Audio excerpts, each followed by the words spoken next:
Assalamualaikum warahmatullahi wabarakatuh. Salam sejahtera untuk kita semua.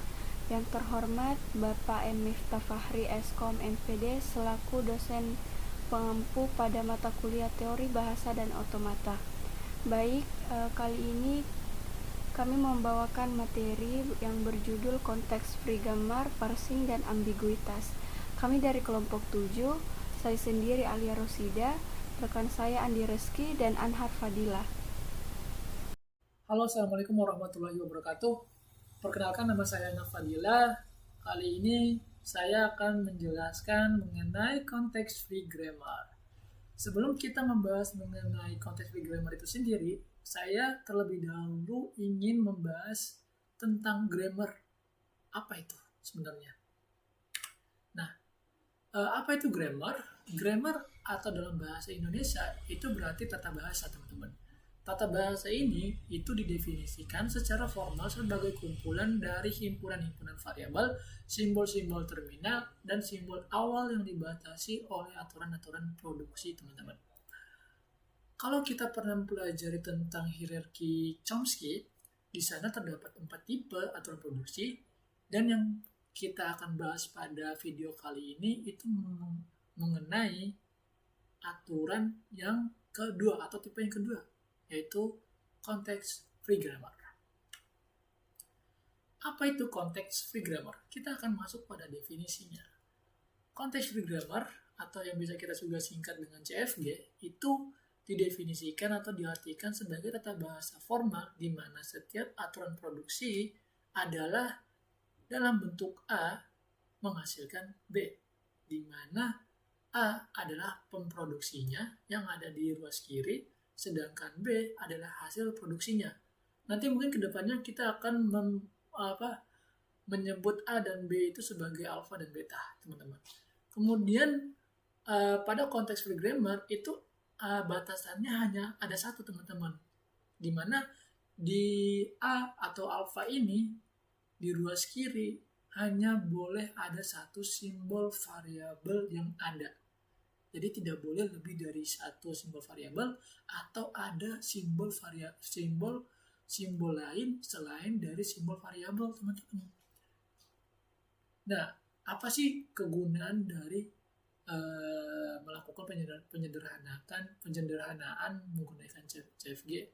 Sebenarnya, teman-teman, CFG ini itu digunakan untuk melakukan pembatasan sehingga tidak menghasilkan pohon penurunan yang memiliki kerumitan yang tak perlu atau aturan produksi yang tak berarti, teman-teman.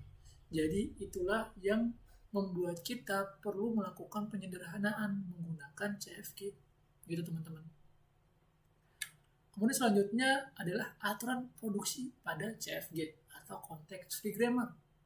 Kalau kita lihat di sini dalam bentuk alfa menghasilkan beta yang kita sudah bahas tadi adalah aturan produksinya sama dengan tipe 0, teman-teman. Jadi aturan produksinya sama dengan tipe 0, tapi alfa sisi kirinya hanya boleh ada satu simbol variabel atau non-terminal. Perhatikan yang sini, teman-teman.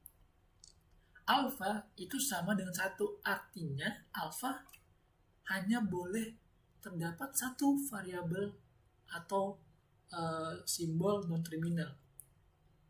Tidak boleh ada yang lain. Sedangkan beta pada ruas kanan itu bebas, teman-teman. Jadi mau ada alfa, mau ada variabel, mau ada terminal, dia diterima. Sedangkan pada ruas kiri itu hanya boleh ada satu variabel, tidak boleh ada simbol lainnya. Begitu, teman-teman. Perhatikan di sini. Alfa adalah variabel dan alfa itu sama dengan 1. Artinya alfa hanya boleh ada 1. Sedangkan beta adalah variabel atau terminal, atau boleh juga variabel-variabel, atau boleh juga terminal dengan terminal. Jadi dia bebas. Kalau ada bintang di sini, artinya beta itu bebas. Mau dia variabel, mau dia terminal, mau dia juga nggak ada, bebas, teman-teman. Karena dia aturannya hampir sama dengan tipe 0 gitu. Kemudian pada contoh konteks free grammar, saya akan menunjukkan contoh dari konteks free grammar. Saya di sini akan penetakan juga aturannya di layar agar kita nanti paham dengan contoh yang akan saya berikan. Oke, untuk contoh pertama. Di sini X menghasilkan ABC. Oke, teman-teman yang tidak tahu tentang variabel atau non-terminal, variabel atau non-terminal itu disimbolkan dengan huruf besar atau huruf kapital, teman-teman. Jadi X di sini adalah variabel atau non-terminal, teman-teman. Perhatikan, jika contoh pertama ini itu apakah diterima oleh konteks free grammar atau tidak. Kalau kita ingin mengetahui dia diterima atau tidak, kita lihat aturannya. Di mana alpha adalah variabel, X merupakan variabel, dan X dan alpha itu hanya boleh ada satu. Di ruas kiri alpha itu cuma ada satu. Jadi dia diterima. Sedangkan beta itu bebas. Dia mau ada variabel, dia mau ada non-terminal, mau ada terminal, dia diterima. Jadi X itu diterima, alfanya diterima, betanya juga diterima. Artinya ini diterima oleh konteks free grammar, teman-teman. Oke, menuju contoh kedua. S menghasilkan BC. Bedanya di sini dengan contoh di atas adalah di ruas kiri. Di ruas kiri dia hanya terdapat simbol terminal semua, yaitu B dan C. Sedangkan di ruas kanan itu terdapat satu variabel saja. Jadi di ruas alpha itu diterima, di ruas B apakah diterima atau tidak? Kita lihat juga aturannya kembali. Sini beta. Beta boleh variabel, boleh juga terminal. Artinya dia juga diterima karena ini semua terminal. Gitu, teman-teman. Dia diterima. Nah, kalau sudah diterima semua, artinya contoh yang kedua itu juga diterima oleh konteks free grammar. Kemudian contoh yang ketiga, alpha A menghasilkan AB. Di sini B-nya itu semuanya adalah simbol variabel. Apakah yang diterima? Ini juga diterima, teman-teman. Kalau kita lihat pada beta, dia juga boleh variabel. Dia boleh variabel atau simbol non-terminal. Artinya dia juga diterima. Intinya pada konteks free grammar itu yang kita lihat adalah pada sisi kirinya, teman-teman. Jika sisi kirinya itu terdapat satu simbol variabel, artinya itu sudah bisa diterima oleh konteks free grammar, teman-teman. Itu. Contoh kedua juga diterima. Alpha A menghasilkan B. Dia juga diterima karena A pada sisi alfanya dia terdapat satu simbol variabel, dan pada betanya dia terdapat variabel juga, yang dimana beta itu bisa variabel bisa terminal. Kemudian, nah ini yang unik nih, teman-teman. X menghasilkan excellent, dimana tadi X kalau kita perhatikan konteks free grammar itu aturan prediksinya sama dengan tipe 0, dimana tipe 0 juga dia boleh ada excellent. Dia bisa menghasilkan excellent gitu. Kita lihat di beta. Beta itu bebas, teman-teman. Dia mau ada variabel, mau juga ada terminal, mau kosong juga dia diterima. Artinya contoh yang kelima juga diterima. Kemudian contoh yang berikutnya itu tentang yaitu B menghasilkan B kecil, atau di sini kalau kita bahasakan B besar menghasilkan terminal, atau terminal menghasilkan non-terminal menghasilkan terminal gitu. Ini juga diterima, teman-teman, di mana B-nya itu merupakan simbol variabel dan hanya tepat satu variabel saja yang ada di sisi kiri, sedangkan di sisi kanan hanya terdapat satu simbol terminal, dan itu juga diterima oleh aturan produksi di konteks free grammar, teman-teman. Nah, itu saja yang bisa saya sampaikan, yang bisa saya jelaskan kepada teman-teman mengenai konteks free grammar beserta contohnya. Lebih dan kurangnya saya mohon maaf. Selanjutnya akan dibahas mengenai parsing oleh Alia Rashidah. Assalamualaikum warahmatullahi wabarakatuh.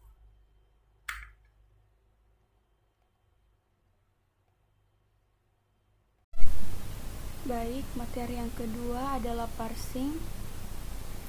Apa itu pohon penurunan atau parsing tree dalam konteks free grammar? Sebuah pohon tree adalah suatu graph yang terhubung tidak sirkular yang memiliki satu simpul node atau vertex yang disebut akar root, dan dari root memiliki lintasan ke setiap simpul. Pohon penurunan berguna untuk menggambarkan bagaimana memperoleh suatu string untai dengan cara menurunkan simbol-simbol non-terminal. Setiap simbol variabel akan diturunkan menjadi terminal sampai tidak ada yang belum tergantikan. Proses penurunan atau parsing. Proses penurunan atau parsing bisa dilakukan dengan cara penurunan terkiri, yaitu simbol variabel terkiri yang diperluas terlebih dahulu. Kemudian penurunan terkanan, yaitu simbol variabel terkanan yang diperluas terlebih dahulu. Contoh soal parsing. Terdapat aturan produksi sebagai berikut. Yang pertama, buatlah pohon penurunan dari himpunan produksi di atas untuk membangkitkan string dengan susunan BBA, BAA, BA. Baik, di sini kita menjelaskan pada contoh soal yang pertama, di mana hal yang pertama kita lakukan menuliskan S terlebih dahulu seperti pada gambar tersebut, kemudian lakukan penurunan. Turunan dari S ini adalah AA. Karena membutuhkan B di kiri, maka simbol variabel A diturunkan menjadi BA, yang menjadikan A memiliki dua cabang. Cabang A masih dapat melakukan penurunan, namun untuk cabang B tidak dapat dilakukan penurunan. Setelah mendapatkan B, maka kita masih tetap menggunakan BA sebagai turunan dari A. Lalu memerlukan A, maka A diturunkan menjadi A kecil. Karena sudah tidak ada lagi simbol variabel, maka ruas kiri sudah selesai dalam melakukan penurunan. Selanjutnya melakukan penurunan di ruas kanan. Karena masih membutuhkan banyak string, maka kita dapat memilih penurunan AAA agar dapat menghasilkan jumlah string yang sesuai. String yang sudah didapatkan yaitu BAA, BA, maka kita perlu menurunkan A di paling kiri dengan BA agar menghasilkan B kecil. Setelahnya menurunkan A dengan A kecil agar menghasilkan A kecil. Lalu bergeser ke tengah, A tersebut harus berubah menjadi A kecil sehingga melakukan penurunan dengan A kecil. Terakhir menurunkan A dengan BA agar menghasilkan B. Lalu A tersebut diturunkan dengan A sehingga menghasilkan BBA, BAA, BA. Kemudian contoh soal kedua yaitu buatlah pohon penurunan dari himpunan produksi di atas untuk membangkitkan string dengan susunan BAA, BAA, B. Baik, untuk contoh soal kedua, hal yang pertama kali ini dilakukan yaitu menuliskan S terlebih dahulu, kemudian lakukan penurunan. Dalam nomor 2 membutuhkan hasil BAA, BAA, B, sehingga kita perlu mencari nilai yang menghasilkan B terlebih dahulu di sebelah kiri.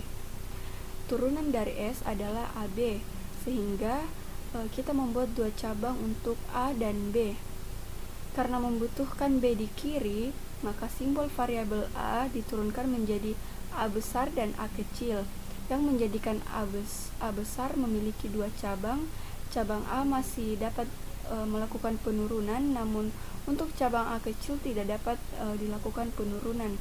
Maka cabang A dilakukan penurunan menjadi B kecil dan B besar. Cabang A diturunkan menjadi B besar dan B kecil agar menghasilkan B kecil, lalu menurunkan B besar menjadi A kecil karena string kedua yang dibutuhkan adalah A. Ruas kiri telah menyelesaikan penurunan, maka sekarang ke ruas kanan. Lakukan penurunan terhadap B dengan SB.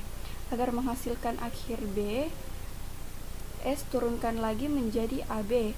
Pada cabang A, dapat diturunkan menjadi B besar dan B kecil agar menghasilkan B kecil, dan menurunkan lagi kedua-dua B besar menjadi A kecil, sehingga menghasilkan string turunan BAA, BAAB. Baik, mungkin itu saja yang dapat saya jelaskan. Terima kasih. Assalamualaikum warahmatullahi wabarakatuh. Baiklah, saya akan melanjutkan pembahasan materi selanjutnya. Pembahasan materi selanjutnya yaitu mengenai ambiguitas. Apa itu ambiguitas? Ambiguitas atau kedua-artian itu diartikan apabila terdapat lebih dari satu pohon penurunan yang berbeda untuk memperoleh suatu untai. Misalkan terdapat aturan produksi di mana S dapat menghasilkan atau menurunkan A besar atau B besar. Selanjutnya, A dapat menurunkan A kecil. Lalu, B dapat menurunkan A. Terdapat dua pohon penurunan atau dua cara untuk memperoleh untaian A, yaitu dengan cara pertama, S di sini menurunkan string A besar, lalu string A besar menurunkan string A. Cara kedua untuk memperoleh A kecil yaitu dengan cara pertama, S di sini menurunkan string B besar, lalu string B besar menurunkan string A kecil. Sehingga itulah dinamakan dengan ambiguitas, yaitu di mana untai yang sama, yaitu A, dapat dibuat pohon penurunan yang berbeda. Jadi, untuk menunjukkan bahwa suatu tata bahasa bebas konteks ambigu bisa dilakukan dengan menemukan untai yang memungkinkan pembentukan lebih dari satu string pohon penurunan. Ambiguitas dapat menimbulkan masalah pada bahasa-bahasa tertentu, baik bahasa alami maupun pada bahasa pemrograman. Bila suatu struktur bahasa memiliki lebih dari suatu model komposisi atau penurunan, dan susunannya akan menentukan arti, maka artinya akan menjadi ambigu. Selanjutnya terdapat contoh soal.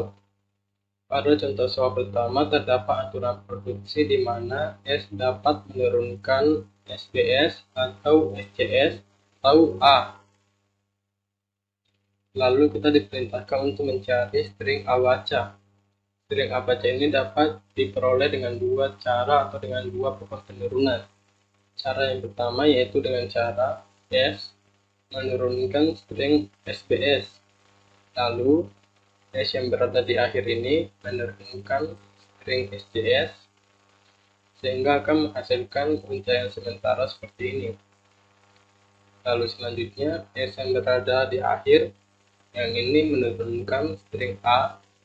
Lalu S yang berada di tengah ini menurunkan string A juga. Dan yang terakhir yaitu string yang berada di awal. String S yang berada di awal ini menurunkan string A juga. Sehingga kita peroleh string A baca. Lalu cara kedua untuk memperoleh string A baca yaitu dengan cara pertama S menurunkan string SCS, lalu string S yang berada pada awal ini menurunkan string SBS. Selanjutnya, string S yang berada di awal ini menurunkan string A, lalu string S yang berada di tengah ini menurunkan string A juga. Selanjutnya, dalam yang terakhir, yaitu string S yang berada pada akhir ini menurunkan string A, sehingga kita dapat peroleh string A baca. Itulah dua cara untuk mendapatkan string A baca. Untuk pohon penurunannya dapat dilihat pada gambar di samping ini. Pada contoh 2 terdapat aturan produksi di mana S dapat menghasilkan atau menurunkan AB atau C. Selanjutnya, A dapat menurunkan AAB atau AB. Lalu B dapat menurunkan CBD atau CD. Dan C dapat menurunkan ACD atau ADD. Dan D dapat menurunkan BDC atau BC. Di sini kita diperintahkan untuk mencari string AA, BB, CC, DD. Terdapat dua cara atau dua pohon penurunan untuk memperoleh string AA, BB, CC, DD. Cara pertama yaitu S menurunkan string AB, lalu string A ini menurunkan string AAB. Selanjutnya string B menurunkan string CBD. Selanjutnya string A menurunkan string AB, lalu yang terakhir string B menurunkan string CD, sehingga dapat diperoleh string AA, BB, CC, dan DD. Cara kedua untuk memperoleh string ini yaitu dengan cara pertama string S menurunkan string C, lalu string C menurunkan string ACD. Selanjutnya string C lagi menurunkan string ADD, lalu string D menurunkan string BDC. Lalu yang terakhir string D lagi menurunkan string BC, sehingga dapat diperoleh string yang dicari yaitu string AA, BB, CC, DD. Itulah dua cara untuk memperoleh string AA, BB, CC, DD. Untuk pohon penurunannya dapat dilihat pada gambar di samping ini. Sekian materi dari saya, kurang lebihnya mohon dimaafkan. Wassalamualaikum warahmatullahi wabarakatuh. Baik, mungkin itu saja dari kelompok 7. Mohon maaf apabila ada salah kata baik disengaja maupun tidak disengaja. Terima kasih. Wassalamualaikum warahmatullahi wabarakatuh.